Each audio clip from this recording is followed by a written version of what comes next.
नमस्कार ऑक्सी निवासियों। नमस्कार दोस्तों। मैं Vipin Kumar oxy Holmes E407 से। मैं मुकेश कुमार ऑक्सीजन T1200 से।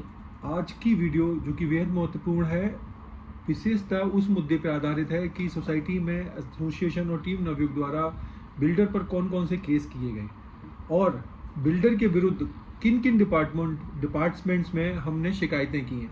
इस विषय पर ये वीडियो बहुत महत्वपूर्ण है, पूरी वीडियो देखिएगा आप लोग। और इस विषय पर आपको जानकारी देंगे मुकेश। मेरे ख्याल से आप पूरी विषय में जानकारी रखते हैं, तो आप भी इसको बताइए। हाँ विपिन जी, मैं स्टार्ट करता हूँ। थोड़ा पीछे जाऊँगा। 17/9/2018 की बात है, मतलब तकरीबन 6 से 7 साल पहले। 17/9/2018 को हमने एक GD में लेटर भेजा था for the formation of apartment owner association as per UP apartment act. इसमें जो हमने कंटेंट्स थे जो लेटर के, वो ये थे कि 30 दिन के अंदर अंदर एओए का फॉर्मेशन जरूर होना चाहिए, जो कि एक्ट के अंदर है। और इस लेटर के उपरांत, जिसमें कि हमारा जो साथ है बहुत से निवासियों ने भी दिया था और साइन भी किए थे उस लेटर पे। इसके उपरांत 16/10/2018 को GD ने अपने ऑफिस में एक मीटिंग बुलाई। ठीक 30वें दिन, ध्यान दीजिएगा, ठीक 30वें दिन उन्होंने मीटिंग बुलाई। अगर 30 दिन में GD से कोई लेटर नहीं आता तो हम अपनी एसोसिएशन खुद ही फॉर्म कर लेते हैं। ठीक है, वहाँ पर मीटिंग हो गई। उसमें एक बिल्डर को डायरेक्शन दी गई कि आप एक GBM कॉल करें, मीटिंग कॉल करें सोसाइटी में ही, जो कि दिनांक 24/11/2018 को मीटिंग हुई थी MP थिएटर हमारी सोसाइटी में। उस मीटिंग में ऐसा कुछ खास हुआ नहीं था। 201 लोग जरूर प्रेजेंट थे उस मीटिंग में, लेकिन ऐसा कुछ खास नहीं हुआ जिससे कि किसी नामों पर सहमति बनी हुई RWA के लिए। बस 1000 रुपये का डिस्कशन हुआ था। हाँ, मिनट्स जरूर साइन हुए थे उस मीटिंग के। फिर दिनांक 25/1/2019 को नवयुग टीम ने एक जो ऑब्जेक्शन है वो वहाँ पर डिप्टी रजिस्ट्रार ऑफिस मेरठ में फाइल किया, क्योंकि हमें कुछ जानकारी ऐसी मिली थी कि एक कोई एसोसिएशन है सोसाइटी की, वो वहाँ फॉर्म देने के लिए पेंडिंग है, जिन्होंने अप्लाई कर रखा है वहाँ पर। तो अब वहाँ जाके पता लगा सच में ऐसा एक एप्लीकेशन पेंडिंग थी, जिस पर हमने ऑब्जेक्शन लगा दिया। उसमें जो बिल्डर थे, उसने बिल्डर साहब हैं जो हमारे, उन्होंने चुपके से मतलब किसी को बिना बताए 10 लोग चुन दिए थे अपने आप ही, और जिसमें कि मुख्यतः आलोक शर्मा जी A टावर में रहते हैं, उनको प्रेसिडेंट बनाया गया था। ठीक है, वो जो एसोसिएशन है वो कभी रजिस्टर नहीं हुई, क्योंकि हमने वहाँ शिकायत कर दी थी।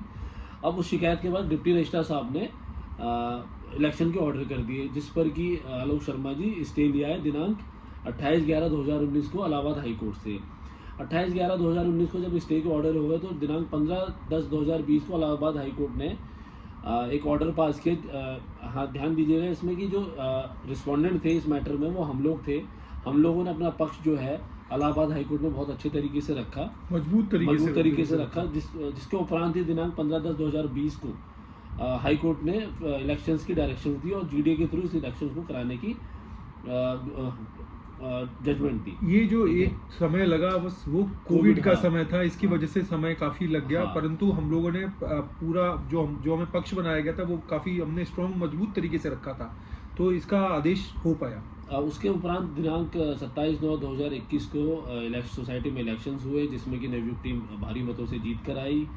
उसके उपरांत 6 से 7 महीने हम बिल्डर से मीटिंग्स करते रहे हैंडओवर प्रोसेस के लिए, कि सारे काम करा के आप हैंड ओवर करिए। उसको मनाते रहे, मनाते काफी दिनों तक मनाया हमने हाँ, उसे। और इस चीज़ पे जरूर सहमति बनी कि एक ऑडिट कंपनी अपॉइंट करके, जो कि एडवायरो कंपनी हमने अपॉइंट करी थी, उसको देख के जो सोसाइटी में जो भी कमियां हैं, वो कमियां जब रिकॉर्ड पर आ जाएंगी तो उसको कैसे ठीक कराना है वो देखेंगे। लेकिन जब उस ऑडिट में 19 करोड़ रुपए का खर्चा, एस्टिमेटेड अमाउंट जो था 19 करोड़ रुपए आ गया, तो बिल्डर साहब ने घोषणा कर दी। हाँ, एक चीज और, जो एनवायरो कंपनी ने ऑडिट किया था उसकी 80% जो फीस थी वो बिल्डर द्वारा ही दी गई थी, हमने नहीं दी थी। 20% हाँ, एसोसिएशन ने दी थी। ₹1.60 से ₹2.5 मेंटेनेंस मार्च 2022 में अनाउंस कर दी बिल्डर ने। तो उसके हम भी शॉक में आ गए कि भाई इस तरीके से कैसे एकदम से मेंटेनेंस की वृद्धि कर सकते, हमारी तो ऐसी कोई बात नहीं हुई है। फिर हमने आनंद में एक प्रीपेड मीटर की कंपनी है आइडियल, उसको हायर किया और मीटर का सॉफ्टवेयर चेंज करके अपने अकाउंट में 1 अप्रैल 2022 से पैसा लेना स्टार्ट करा। हमने जो मेंटेनेंस है वो ₹1.189 रखी, क्योंकि ₹1.60 प्लस GST बिल्डर लेते थे, हमने 1.89 में इंक्लूडिंग GST रखा। और ये पहली सोसाइटी थी जिसने पहली गाजियाबाद में रातों रात टेक ओवर किया है। अदरवाइज मोस्टली सोसाइटियाँ ऐसी थी जहाँ बिल्डर ही मेंटेनेंस चला रहा था और अपनी मनमर्जी से चला रहा था। दिनांक 7/4 उसके बाद दिनांक 7/4/2022 को हमने हैंडओवर जब बिल्डर नहीं कर रहा था तो जीडीए को लेटर लिखा। जीडीए ने फिर वही टाल मटोल 3-4 महीने कुछ करा नहीं, तो हमें इलाहाबाद हाई कोर्ट में रिट ऑफ मैंडेमस डालनी पड़ी। रिट ऑफ मैंडेमस वो होती है, कोई भी सरकारी डिपार्टमेंट अगर अपना जो उसकी स्टैट्यूटरी ड्यूटी है वो नहीं कर पाता तो नहीं करता, तो उसके लिए हमें 1 महीने बाद कोर्ट में जाना पड़ता है, ताकि उसको टाइम बाउंड मैनर में वो बोले कोर्ट जीडीए को। ठीक है, 20/11/2022 को एक जीडीए ने फिर ऑर्डर पास किया रिट ऑफ मैंडेमस डालने के बाद। जीडीए को डायरेक्शन हुई थी। उसके उपरांत 20/11/22 को जब ऑर्डर पास हुआ तो उसमें स्ट्रक्चर को लेके और ऑडिट के हिसाब से काम कराने के लिए बिल्डर को डायरेक्शन हुई। बिल्डर साहब को जब डायरेक्शन हुई तो उन्होंने बहुत ही स्लो काम कराना स्टार्ट करा, और कुछ चीज़ें उस ऑर्डर में ऐसी थी जो जीडीए ने पास किया था जो कि आईएफएमएस के बारे में, जैसे कि जो कि हमारे पक्ष में नहीं थी, तो उसकी अपील हमने डिपार्टमेंट ऑफ इंफ्रास्ट्रक्चर लखनऊ में करी। लखनऊ में भी बहुत टाइम लगा, हमने वहाँ पर बहुत सारी पेशे भी अटेंड करी। फिर 12/9/2023 को फाइनली डिपार्टमेंट ऑफ इंफ्रास्ट्रक्चर से ऑर्डर पास हुआ। ऑर्डर पास होने में सी अपॉइंटमेंट के लिए लिखा था, आईएफएमएस के लिए सी अपॉइंट करना था दोनों पक्षों को, बिल्डर को भी और हमको भी। सी अपॉइंटमेंट के लिए हम जीडी के पास जाते रहे। फिर दिनांक 1/4/2024 को, जिसमें कि इसमें भी 6 से 7 महीने लग गए, सी अपॉइंट हुआ। सी अपॉइंट उसके लिए भी हमें काफ़ी भागदौड़, एसोसिएशन को काफ़ी भागदौड़ करनी पड़ी, काफ़ी बिल्डर डिपार्टमेंट जीडीए को और as well as high court को भी हमें काफ़ी हमें उसमें करना पड़ा, तब ये सी अपॉइंट हुआ। हाँ, 1/4/24 को सीए अपॉइंट हो गए फाइनली। उसके बाद 3/12/2024 को, तकरीबन 8 महीने बाद सीए ने अपनी रिपोर्ट सबमिट करी। ये भी तब जब हम कंटिन्यूस फॉलोअप में थे, कंटिन्यूस जीडीए में कंप्लेंट कर रहे थे। अभी मैं मेल तो दिखा नहीं सकता आपको वीडियो में, लेकिन मेल्स हमारे पास बहुत हैं जिससे कि जिसके थ्रू हमने फॉलोअप्स किए हैं। रिपोर्ट तब भी डॉक्यूमेंट्स पूरे नहीं दिए बिल्डर ने, डॉक्स इनकम्प्लीट थे, जिससे कि रिपोर्ट ठीक से मतलब उस तरीके से आई नहीं जैसे कि वो बना सकते थे।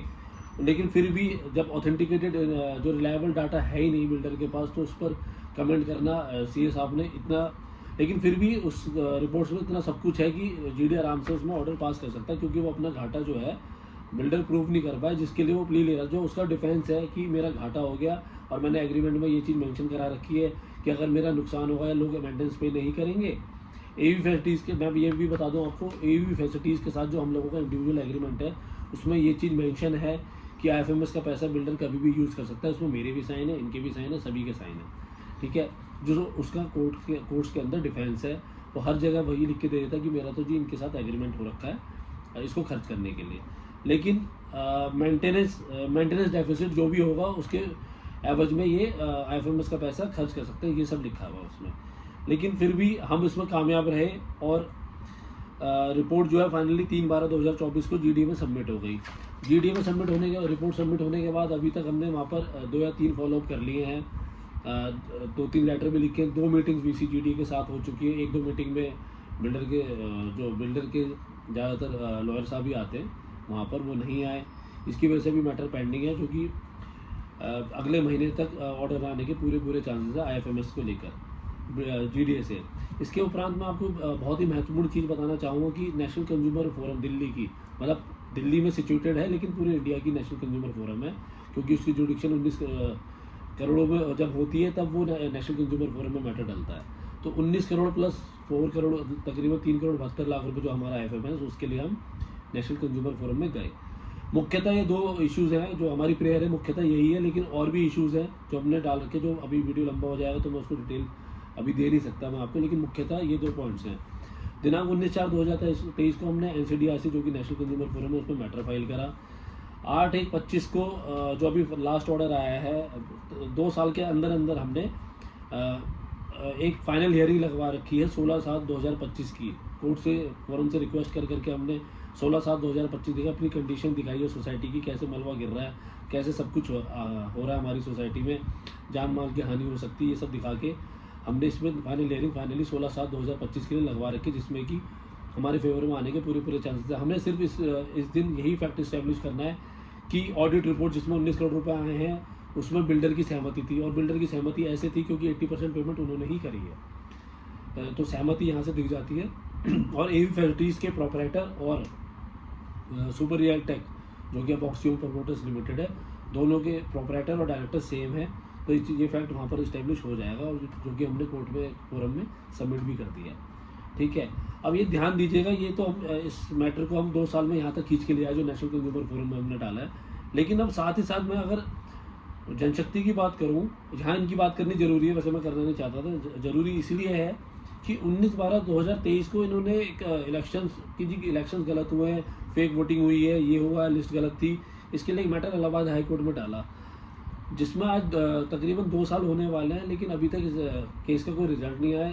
इवन 17/8/2024 के बाद से इस केस में डेट तक नहीं लगी। तो आप देख लीजिए कि इनका फॉलोअप कैसा है। इसमें मुख्यतः जो ब्रिड डालने वाले शख्स हैं वो NC बिनवाल जी हैं, साथ में विनोद यादव जी और महेंद्र जी भी नहीं, हैं। महेंद्र जी नहीं है उसमें, ठीक है। हाँ, महेंद्र जी ने ये चीज नहीं करी। अच्छा, शायद एसोसिएशन में वो आ गई थी, एसोसिएशन में भी है, इस वजह से। ठीक है, ठीक है। अब इससे पता लगता है कि वो कहाँ स्टैंड कर रहे हैं और वो किस तरीके से चीज़ें लीगल वो करते हैं। हमारे ऊपर एलिगेशन लगाने से पहले उन्हें खुद सोचना चाहिए कि उन्होंने आज तक ज़िंदगी में सिर्फ एक केस डाला है, कोई कंप्लेंट भी नहीं करी बिल्डर के अगेंस्ट, और एक केस डाला वो भी एसोसिएशन के ऊपर, और वो भी आज तक जिसके कोई मतलब, जब कोई झूठा केस डालता है तो फिर डाल के भूल ही जाता है। तो वही सिचुएशन है। जब झूठा केस डाला तो सब कोई अब आ जाते हैं कम्युनिटी हॉल की शिकायत पर। कम्युनिटी हॉल की शिकायत हमने 21/5/2022 और 21/7/2022 में GDA में करी थी। वहाँ पर भी कोई सुनवाई नहीं हुई हमेशा की तरह। उसके लिए हमें एक रिट ऑफ मैंडेमस डालनी पड़ी इलाहाबाद हाई कोर्ट में, ताकि सुनवाई चालू हो। उसके बाद ऑर्डर आने के बाद भी है कि हमको कंटेम्प्ट पिटीशन डालनी पड़ी। कंटेम्प्ट पिटीशन डालने के बाद दिनांक 21/10/2023 को 21/10/2023 को अपील फाइल करी हमने डिपार्टमेंट ऑफ इंफ्रास्ट्रक्चर लखनऊ में। वहाँ से भी ऑर्डर आ गया। ऑर्डर जो आया 20/9/2024 को, GDA ने एक बारी ऑर्डर करा, एक बारी डिपार्टमेंट ऑफ इंफ्रास्ट्रक्चर लखनऊ ने ऑर्डर करा। दोनों ने जब ऑर्डर करा वो बिल्डर के पक्ष में ही करा है। तो ये याद रखिएगा, डिपार्टमेंट ने ऑर्डर करे हैं, ये कोर्ट ने ऑर्डर जो ये बोला जाता है कि केस हार गए और GDA किसको फेवर करता है, बिल्डर को पता है, बिल्डर को फेवर करता है। हाँ, ठीक है।